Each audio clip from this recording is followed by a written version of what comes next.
Good evening students. ఈరోజు మనం unit 3 centroid and centre of gravity గురించి మనము తెలుసుకున్నాము. ఇంపార్టెంట్ టాపిక్స్ ఇక్కడ మనకి యూనిట్ 3 వచ్చేసి very important and easy topics in the engineering mechanics. Easy chapter ఏదని చెప్పాలనుకుంటే మనము centroid and centre of gravity అని చెప్పొచ్చు అనమాట ఇంజనీరింగ్ మెకానిక్స్లో. ఫస్ట్ పార్ట్ మనకి స్టార్ట్ ఫస్ట్ ఈరోజు మనము centroid and centre of gravity గురించి తెలుసుకున్నాము.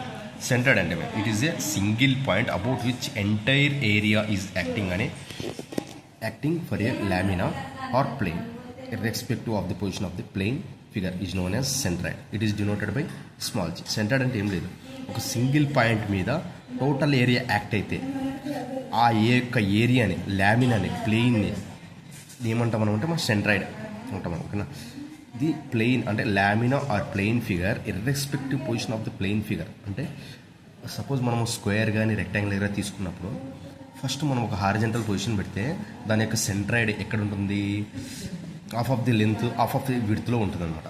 సో దాని యొక్క పొజిషను దాని యొక్క ఓరియంటేషన్ చేంజ్ చేసినా కూడా మారదనమాట. ఇప్పుడు సపోజ్ రెక్టాంగులర్ని మనం ఈ విధంగా పెట్టినాము, ఈ విధంగా పెట్టినాం రెక్టాంగిల్ని. దాని యొక్క సెంట్రాయిడ్ ఎక్కడ ఉంటుంది, సెంటర్లో ఉంటుంది. మళ్ళీ దాని యొక్క పొజిషన్ చేంజ్ చేస్తాం, ఈ విధంగా చేంజ్ చేస్తే ఏమవుతుంది, దాని యొక్క సెంట్రాయిడ్ ఎక్కడ ఉంటుంది, సెంటర్లోనే ఉంటుంది. అంటే మనం పొజిషన్ చేంజ్ చేసినా కూడా, ఆబ్జెక్ట్ యొక్క పొజిషన్ చేంజ్ చేసినా కూడా దాని యొక్క సెంట్రాయిడ్ పొజిషన్ అనేది చేంజ్ అవ్వదు. దానికి అదే అనమాట, ఇదే lamina or plane figure irrespective position of the plane figure అనమాట. ఓకేనా, is known as centroid. It is denoted by small G. It is applicable plane figures only having area but no value. Centroid వచ్చేసి మనము plane figures మీద మాత్రమే applicable చేస్తాము. ఎందుకంటే plane figures having area no volume అనేది ఉండదు. ఎందుకు ఉండదు అంటే థిక్నెస్ ఉండదు కాబట్టి వాల్యూమ్ ఉండదు. సో సెంట్రాయిడ్ ప్లేన్ ఫిగర్స్ మాత్రమే అప్లై చేస్తాము. ఎగ్జాంపుల్స్ వచ్చేసి rectangle, square, circle, semi circle, triangle, quarter circle etcetera. ఓకేనా, ఇది సెంట్రాయిడ్ అంటే ఏంది, it is a single point about which entire area is acting for a lamina or plane is known as centroid with the irrespective position of the plane figures అన్నమాట centroid.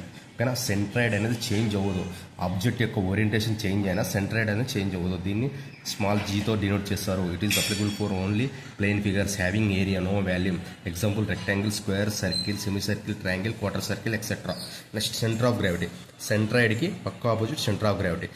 It is a single point about which entire area is acting. It is a single point about which entire weight of the body acts.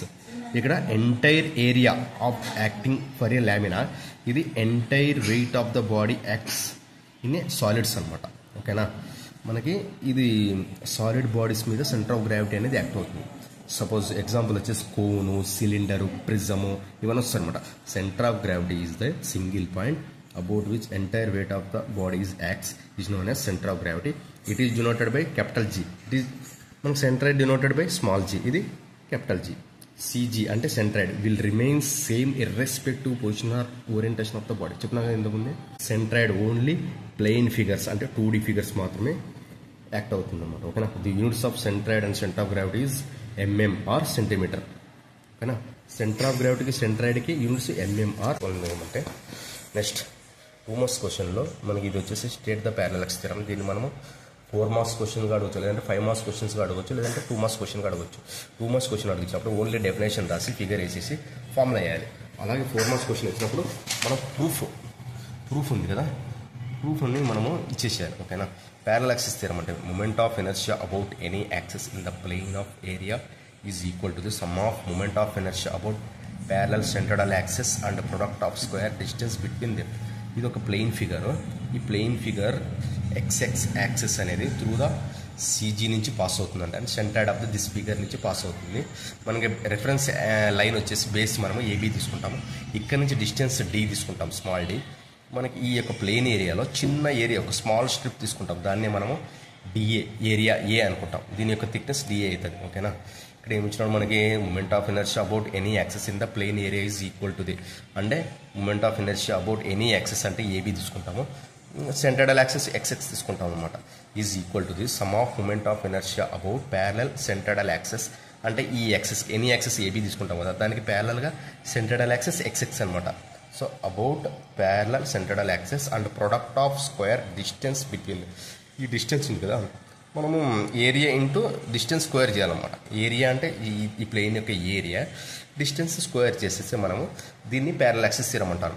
IAB అంటే moment of inertia axis AB about అనమాట. ఓకేనా, moment of inertia about axis AB equal to moment of inertia about XX axis which are passing through the centred of the plane figure plus area into distance square. Area అంటే plane యొక్క area, ఈ distance square చేస్తే దీన్ని మనం parallel axis theorem అంటాం. IAB equal to IXS plus AD square. దీన్ని మనము ఈ యొక్క ఫార్ములాని ప్రాబ్లమ్స్ని సాల్వ్ చేయడానికి యూజ్ చేస్తాం. మూమెంట్ ఆఫ్ ఇనర్షియా ఫార్ములాని ప్రాబ్లమ్స్ని సాల్వ్ చేయడానికి యూజ్ చేస్తాం. ఎక్కడెక్కడ వస్తుంది అనేది మనం rectangular section, I section, Z section, C section అన్నిట్లో ఈ ఫార్ములా యూజ్ చేసి మనము ప్రాబ్లమ్స్ని సాల్వ్ చేస్తాం. ఓకేనా students. Next find the centre of the triangle of base 80 mm and height 120 mm from the apex. Apex అంటే ఇది, బేస్ అంటే ఈ పోర్షన్ అంటాం, హైట్ ఇది. ఓకేనా, గుర్తుపెట్టుకోండి. ట్రయాంగిల్ యొక్క విడ్త్ బేస్, హైట్ మనకి లాస్ట్ పోర్షన్ ఉంటుంది కదా, ఎండింగ్ పోర్షన్, దీన్నే అపెక్స్ అంటాం.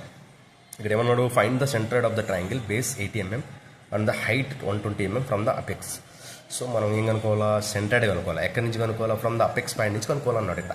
So given data triangle base equal B equal to 80 mm, triangle height H equal to 120 mm, area of the triangle వచ్చేసి హాఫ్ ఇంటూ బీహెచ్ చేసుకోవాలా. Area వచ్చేసి half into base అంతా 80 mm, height వచ్చేసి 120 mm, area మనకు 4800 mm² వస్తుంది.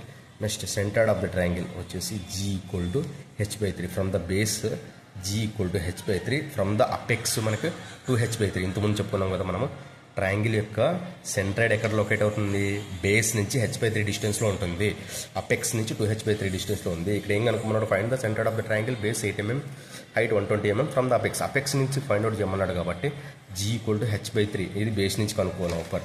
120 into 120 divided by 3 అంటే 40 mm. Next Y bar equal to G 40 mm. ఈ Y bar అంటే డిస్టెన్స్ టేకన్ ఫ్రమ్ ఎక్స్ అనమాట. డిస్టెన్స్ టేకన్ ఫ్రమ్ ఎక్స్ అంటే జీ ఈక్వల్ టు 40 mm అవుతుంది. ఎక్స్ బార్ ఈక్వల్ టు ఏమవుతుంది, b/2 40 mm అదే. Next centred of the triangle X bar Y bar 40, కానీ ఇక్కడ ఏం కనుక్కున్నాడు, అపెక్స్ నుంచి కనుక్కున్నాడు కాబట్టి centred of the triangle from the apex Y bar equal to 2h/3. 2 into H అంటే ఏంది మనకి, height of the triangle 120 divided by 3 80 mm వస్తుంది. ఓకేనా, ఇది చిన్నదన్నమాట, 2 మార్క్స్ క్వశ్చన్స్ అడగవచ్చు మేబీ. ఓకేనా, నెక్స్ట్ క్వశ్చన్ వచ్చేసి మనకి ఇంపార్టెంట్ క్వశ్చన్, టీ సెక్షన్ ఇచ్చాడు. ఈ టీ సెక్షన్కి మనం ఏం కనుక్కోవాలి, సెంట్రాయిడ్ కనుక్కోవాలన్నమాట. ఈ ప్లేన్ సెక్షన్, ఈ టీ సెక్షన్ అనమాట. Find the centred of the T section with its flange 100 mm into 20 mm and web below that 20 mm into 100 mm. So మన క్వశ్చన్ ఇస్తాడు, డయాగ్రామ్ మనమే గీసుకోవాలి. ఇక్కడ ఏమన్నాడు, T section with its flange అంటే ఇది, ఈ పోర్షన్ ఫ్లెంజ్ అంటాం, ఇది వెబ్ అంటాం. ఓకేనా, ఫ్లెంజ్ ఇచ్చినాడు. ఫ్లెంజ్ యొక్క dimension 100 mm into 20 mm. Next web below that అంటే ఫ్లెంజ్కి కింద ఉంటుంది కాబట్టి బిలో దట్ అన్నాడు. Web below that 20 mm into 100 mm, 20 mm width 100 mm depth. ఓకేనా, దాని ప్రకారం డయాగ్రామ్ తీసుకున్నాము. So given data T section flange 100 mm to 20 mm, web 20 mm to 100 mm. So T section is symmetrical about Y axes. ఓకేనా, ఇప్పుడు మనము యాక్సెస్ని ఇట్లా pass చేస్తే, through the centroid నుంచి యాక్సెస్ని పాస్ చేస్తే ఈ విధంగా ఈక్వల్ పార్ట్స్ కట్ చేస్తాయి కదా, కాబట్టి ఇది symmetrical about Y axes, X axes కాదు.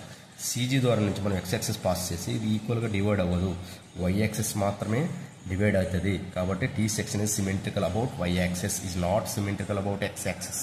ఓకేనా, నెక్స్ట్ ఈ 2 ఈక్వల్ పార్ట్స్గా డివైడ్ చేసుకుంటాం. Rectangular 1, rectangular 2. రెక్టాంగులర్ 1 వచ్చేసి ఫ్లెంజ్ డైమెన్షన్ ఎంత 100 mm to 20 mm.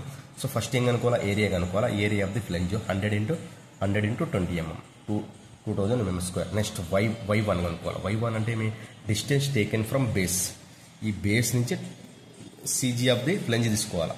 సెంటర్డ్ ఎక్కడ ఉంటుంది మనకి, ఈ ఫ్లెంజ్ పోర్షన్లో సెంటర్లో ఉంటుంది. బేస్ నుంచి ఎక్కడ ఉంటుంది, మనము కింద నుంచి క్యాలిక్యులేట్ చేసుకోవాలి.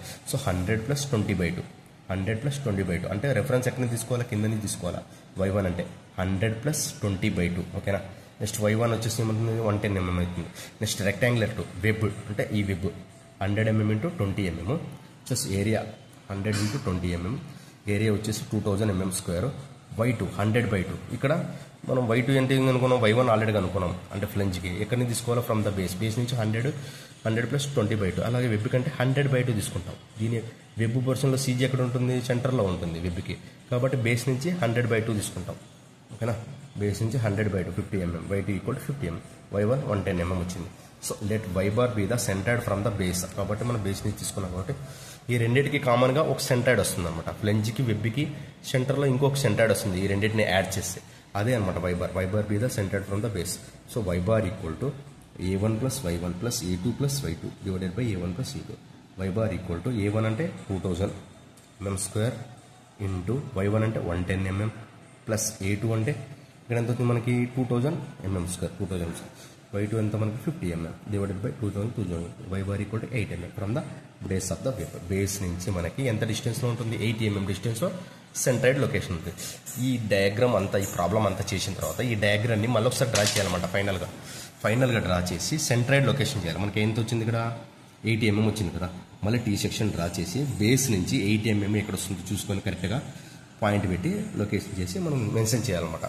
అప్పుడైతే మనకు ఫుల్ మార్క్స్ పడతాయి. ఇది 2 మార్క్స్ కాబట్టి ఇక్కడికి ఎనఫ్, మనకి నుంచి మనకి వద్దు. ఓకేనా. చూడండి, locate the position of the centred of the following figures with neat sketch. ఈ విధంగా ఇట్లా ఇస్తాడు. వీటిని మనం డయాగ్రామ్స్ గీసి దాని యొక్క సెంట్రాయిడ్ ఏరియాని మెన్షన్ చేయాలి. Rectangle, triangle, circle, semi circle. చూడండి, రెక్టాంగిల్ చూడండి హ్యావింగ్ లెంత్ ఎల్ బి. దీని యొక్క సెంట్రాయిడ్ ఎలా ఉంటుంది L/2 డిస్టెన్స్లో, బి విడ్త్లో B/2 డిస్టెన్స్లో ఉంటుంది. అదే X bar equal L/2, Y bar equal B/2. Centroid ఏమవుతుంది X bar comma Y bar. Area వచ్చేసి L/B. ట్రయాంగిల్ కూడా అంతే. ట్రయాంగిల్ యొక్క ఫార్ములా ఉంది ఏరియా అంటే ½ into BH. X bar base B ఉంటుంది, హైట్ హెచ్ ఉంటుంది. ఎక్స్ బార్ అంటే distance taken from Y axes, distance taken from Y axes కాబట్టి B/2 తీసుకుంటాము. వై బార్ అంటే distance taken from X axes. X axes అంటే base నుంచి h/3 డిస్టెన్స్లో ఉంటుంది. అపెక్స్ నుంచి ఎంత ఉంటుంది 2h/3 డిస్టెన్స్లో ఉంటుంది. సర్కిల్ వచ్చేసి having diameter d. Whenever we pass the symmetrical axes through the CG of the circle, this circle divided into 2 equal parts అనమాట. మన యాక్సెస్ని ఎప్పుడైతే మనం సెంట్రాయిడ్ యొక్క సర్కిల్ పాస్ చేస్తామో అప్పుడు సర్కిల్ ఈక్వల్ పార్ట్గా డివైడ్ చేస్తుంది. అప్పుడు ఏరియా ఏమవుతుంది πr² into πr² or πd²/4 అవుతుంది. ఎక్స్ బార్ వచ్చేసి distance taken from Y axes, అంటే d/2 అవుతుంది. నెక్స్ట్ వై బార్ అంటే distance taken from X axes అంటే ఎంత ఉంది d/2 అవుతుంది. ఓకేనా. సెమీ సర్కిల్, దీన్ని half portion semi circle. Area ఏమవుతుంది ఇక్కడేమో πr² అయితే దీని యొక్క ఏరియా ఏమవుతుంది πr² అవుతుంది. ఎక్స్ బార్ వచ్చేసి distance taken from Y axes, X bar వచ్చేసి ఆర్. నెక్స్ట్ వై బార్ వచ్చేసి distance taken from X axes 4r/3. ఇది గుర్తుపెట్టుకోండి, ఇంపార్టెంట్. ఓకేనా స్టూడెంట్స్. నెక్స్ట్ ఇంపార్టెంట్ థీరం అబ్బా. ఇది వచ్చేసి ఇంతకుముందు మనం ఇంతకుముందు ప్యారలల్ యాక్సిస్ థీరం తెలుసుకున్నాం. ఇప్పుడు పర్పెండిక్యులర్ యాక్సిస్ థీరం అనమాట. సో పర్పెండిక్యులర్ యాక్సిస్ థీరం అంటే the moment of inertia of an area about an axis perpendicular to its plane and polar moment of inertia at any point O is equal to the sum of moment of inertia about any two mutual perpendicular axes through the same point O and laying in the plane of the area. ఇక్కడ చూడండి, ఒక area ఇచ్చినాడు. Axis of reference తీసుకున్నాం X axis, Y axis. Next Z యాక్సిస్కి perpendicular డిస్టెన్స్లో ఉంటుంది ఏది ఈ ప్లేన్ ఏరియా అనేది అనమాట. ఐజెడ్జెడ్కి ఎలా ఉంటుంది IXS ప్లస్ IYY కలిపితేనే మనకి IZZ వస్తుంది. అదే పర్పెండిక్యులర్ యాక్సిస్ థీరం అనమాట. The moment of inertia of an area about an axis is perpendicular to its plane polar moment of inertia. ఈ జెడ్ యాక్సిస్ ఇక్కడైతే జెడ్ యాక్సిస్ ఏదైతే ఉంటుందో ఆ యాక్సిస్కి ఈ ప్లేన్ ఏరియా పర్పెండిక్యులర్ ఉంటుంది కాబట్టి దీన్ని పోలార్ మూమెంట్ ఆఫ్ ఇనర్షియా అని అంటారు. అట్ పాయింట్ O దగ్గర is equal to the sum of moments of inertia about two mutual perpendicular axis. దీనికి ఏది జెడ్ యాక్సిస్కి ఏది పర్పెండిక్యులర్ ఉంటుంది ఎక్స్ యాక్సిస్ YY. అదే అనమాట. అంటే at point O is equal to the sum of moment of inertia about any two mutual perpendicular axes through the same point. Any two mutual perpendicular axes అంటే X axis Y axis, దేనికి Z యాక్సెస్కి. And laying in the same plane of area, ఇదే ప్లేన్ ఏరియాలో ఉంటుందన్నమాట. దీన్ని IZZ equal to IXS plus IYY. ఇది అన్నాడు కదా, the moment of inertia of area about axis is perpendicular to its plane బ్రాకెట్లో పోలార్ మూమెంట్ ఆఫ్ ఇనర్షియా అన్నాను. అట్ ఎనీ పాయింట్ O దగ్గర is equal to the sum of moment of inertia about any two mutual perpendicular axes through the same point. Any two mutual perpendicular IXX plus IYY. ఇది some అన్నాడు కదా, some అంటే plus చేయాలి. ఓకేనా. ఇది perpendicular axis theorem. ఇది అడిగితే 2 marks అని అడుగుతాడు. 2 మార్క్స్ అడిగితే ఓన్లీ డెఫినేషన్ రాసి ఫార్ములా వేసి డయాగ్రామ్ గీస్తాం. అలాగే మనకి 5 మార్క్స్ అడిగాడు అనుకో, డిరైవ్ చేయాలి. ఈ ఫార్ములా ఎలా వచ్చింది అనేది ప్రూఫ్ అనేది మనము యాడ్ చేయాలన్నమాట. ఓకేనా. నెక్స్ట్ ఇక్కడ తెలిసింది కదా మనకి define the centre of gravity and moment of inertia. దీని గురించి మనకు చెప్పాల్సిన అవసరం లేదు. సెంటర్ ఆఫ్ గ్రావిటీ అంటే ఏంది? It is a single point about which entire weight of the body acts is known as centre of gravity. It is denoted by capital G. CG is considered for only those bodies having mass and volumes. ఏవైతే bodies mass volumes కలిగి ఉంటాయో దానికి centre of gravities ఉంటాయి. ఏవైతే bodies area ఉండి volume mass ఉండదో దాన్ని centroid అంటాం. మూమెంట్ ఆఫ్ ఇనర్షియా అంటే ఏంది? The property of rotating body to continue to rotate with constant angular velocity in the absence of external torque is called moment of inertia. కానీ రియల్గా చెప్పాలంటే మనకి డెఫినేషన్ ప్రకారం moment of inertia అంటే చూడండి, the property of rotating body to continue to rotate అంటే ఏదైనా rotate అవుతున్న బాడీ కంటిన్యూస్గా రొటేషన్ అవుతుంటుంది విత్ కాన్స్టెంట్ యాంగులర్ వెలాసిటీ అంటే కాన్స్టెంట్ వెలాసిటీతో రొటేట్ అవుతూ ఉంటుంది. In the absent of external torque అంటే ఎక్స్టర్నల్గా ఎటువంటి ఫోర్స్ అప్లై చేయకుండా రొటేట్ అవుతూ ఉంటే దాన్ని మనం ఏమంటామంటే మూమెంట్ ఆఫ్ ఇనర్షియా అంటాం. ఓకేనా? ది ప్రొడక్ట్ ఆఫ్ ఇంకో రకంగా చెప్పాలంటే the product of area into perpendicular distance x between the point is known as first moment of inertia అంటారు. If this moment again multiplied by the distance x, ఈ first ఏమో multiply చేసినాం a into x ఏమవుతుంది? ax అవుతుంది. దాన్ని ఏమంటాం? First moment of inertia అంటాం. మరి ఈ axకి మళ్ళీ xతోనే డిస్టెన్స్ మల్టిప్లై చేస్తే అదే అన్నాడు కదా, if the moment is again multiplied by the x that is ax² is called moment of area లేదా సెకండ్ మూమెంట్ ఆఫ్ ఏరియా లేదా సింపుల్ మూమెంట్ ఆఫ్ ఏరియా. ఇక్కడ చూడు 3 రకాలు చెప్పినాడు: మూమెంట్ ఆఫ్ ఇనర్షియా లేదా moment of area, second moment of area, simple moment of area. ఓకేనా? The units of moment of inertia వచ్చేసి మనకి mm⁴ అదే cm⁴. సెంటర్ ఆఫ్ గ్రావిటీకి సెంట్రాయిడ్కి ఏమొస్తుంది? mm ఆర్ సెంటీమీటర్ వస్తుంది. ఏదంటే ఒక సింగిల్ పాయింట్ కాబట్టి అడ్రస్ అనేది సింగిల్ పాయింట్ కాబట్టి mm లేదా సెంటీమీటర్ వస్తుంది. మనకి మూమెంట్ ఆఫ్ ఇనర్షియా ఏమవుతుంది? Area into distance square.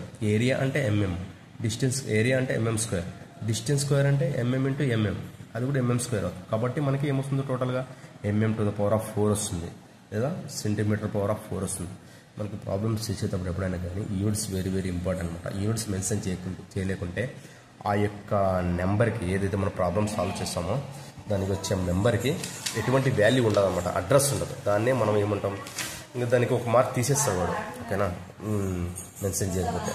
ఇక్కడ చూడండి next 7th difference between the centre of gravity and centroid. ఏంది మనకి సెంట్రాయిడ్కి centre of gravity? Centre of gravity అనేది it is a single point about which total weight is acts is a centre of gravity. దీంట్లో it is a single point about is total area is acting అనమాట. మనకి దీంట్లో solid బాడీస్లో centre of gravity act అవుతుంది, plane ఫిగర్స్లో centroid act అవుతుంది. ఓకేనా? ఇది సింగిల్ పాయింట్, ఇది సింగిల్ పాయింట్. ఇది సాలిడ్ బాడీస్లో యాక్ట్ అవుతుంది అంటే వెయిట్ ఉండాలి బాడీకి. ఇది వెయిట్ అవసరం లేదు, ఓన్లీ ప్లెయిన్ ఏరియా ఉంటేనే చాలు అన్నాడు కదా. The point about which whole entire area act for a lamina అన్నా ప్లెయిన్ అన్నా రెండే ఒకటి, దాన్ని సెంట్రాయిడ్ అంటాం. ఇది the point about which whole wait of the body acts is known as centre of gravity. The term CG is only applied for solid bodies having mass and volume. అంటే centre of gravity వచ్చేసి solid bodies మాత్రమే applicable చేస్తాం. ఏది solid bodies అంటే mass volume ఉంటే.